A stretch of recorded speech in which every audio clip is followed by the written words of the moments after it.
ዳስጣል ልቤ ውስጥ ያዘለቅሶ አለ ጊዜ ገና ነው እያልኩት ራሴን ቀጠፍኩት ራሴን በደልኩት ለካ እንዲህ ነው ማለቅ እያሉ ነዶ ሀገር የሞተበት የት ያለቅሳል ሄዶ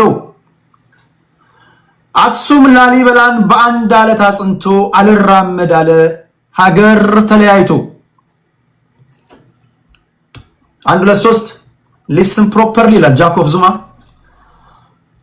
አክሱም ላሊበላን በአንድ አለት አጽንቶ አልራመድ አለ ሀገር ተለያይቶ። ምሰሶ ዘመመ ጣራውም ያፈሳል ሀገር የሞተበት የት ሄዶ ያለቅሳል። ያሳደገኝ ቄ ባደኩበት መንደር ባይተዋር ሆንኩኝ እንደሌለው ሀገር።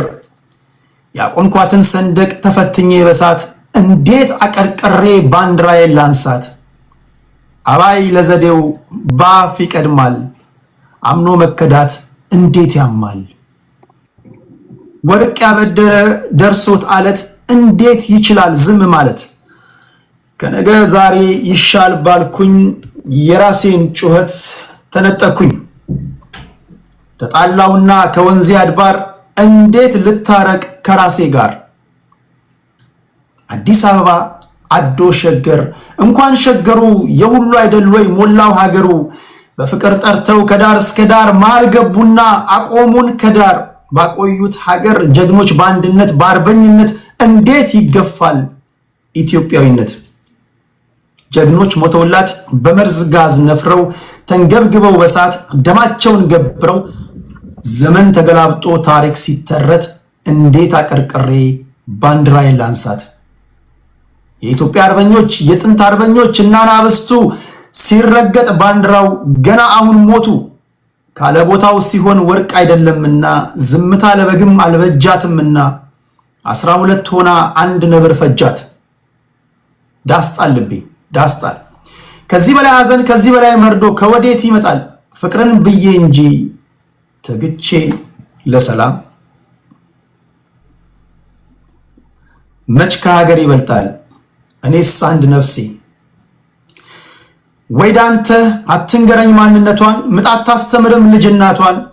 ወይዳንተ አታስቆጥረኝ ደማጥንቴን እኔ ያውቀው የለም ወይ ማንነቴን። ወይዳንተ ላንሳበት ባንዲራዬን አረንጓዴ ቢጫ ቀይ አርማዬን።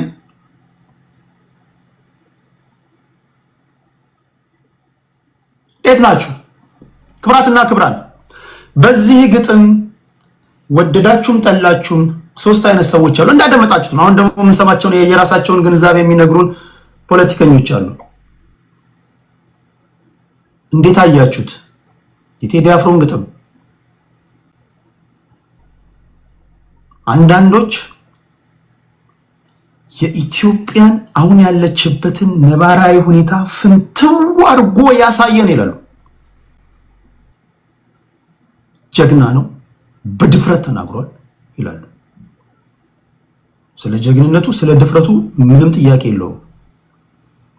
ብዙዎቹ ከሀገር ውጭ ሆነው ውሃ ውስጥ ሆነው በሚያለባቸው ሰዓት ነው። አንዳንዱ ዲያስፖራ መሃል ዲሲ ላይ ሆኖ ፎቶ አሳየው ጀግና ጀግና የሚያጫውቱ ከስንት ፖለቲከኞች 30% ይሆናሉ። በቪዲዮ የምታውቋቸው አይታወቁም። ይሄ ሰውዬ መሃል አዲስ አበባ ላይ ሆኖ ነው የጻፈው ጀግና ነው ይላሉ። አንዳንዶች ደግሞ ጠቅላይ ሚኒስትሩ የለፋውን ልፋት አፈር ከድሜ ያበላ ነው። ቢያንስ ለጠቅላይ ሚኒስትሩ ፌርነስ ባላንስ ቢደረግ ኢትዮጵያ ውስጥ የምናያቸው ችግሮች በሙሉ ጠቅላይ ሚኒስትሩ ብቻውን የፈጠረው አይደለም። ለዚህ መወቀስ ካለባቸው ታጣቂዎችም ስማቸው የተጠራ ፋኖ፣ ቲፒኤልኤፍ፣ ኦነግ የተባሉ መወቀስ ነበረባቸው። ጠቅላይ ሚኒስትሩ ብቻውን የፈጠረው አይደለም። ጠቅላይ ሚኒስትሩ የቴዲ አፍሮ በእድሜ ኩያው ነው። ይህ ሰው የባዶ እጁን 4 ኪሎ የገባ ሰው ነው። የተግማማውን በብሔር ፖለቲካ የተተበተበውን እያረጋጋ ነው የሚሉ አሉ። በዛም እንዲም ሆኖ ደግሞ ታጣቂዎች በየሁሉም አቅጣጫ እየተኮሱ ባሉበት የራሱን እየጣረ ነው ይላሉ። ሰው ለሱ ትንሽ አይዞ ሊባ ወይም ደግሞ ስለሰራው ስራ ቢያንስ እየተንደፋደፈ ነው እየለፋ ነው እውቅና ቢሰጥ፣ ካልሆነ ግን አፈር ከድሜ ማብላቱ ፌር አይደለም የሚሉ አሉ። በቴዲ አፍሮ ጉዳይ ላይ ደግሞ ድጋሚ ድምጽ ታቅበው ያላቸው አሉ። እዚህም ትክክል እዛም ትክክል የሚሉ አሉ። እናንተ ምን ትላላችሁ?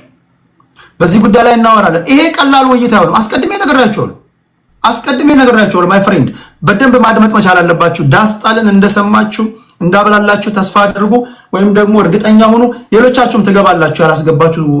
ያላስገባችሁ ሰዎች እዚህ ጋር የሚደረገውን ውይይት መጀመሪያ እንስማና ከዛ ደግሞ ላላስገባችሁ ሰዎች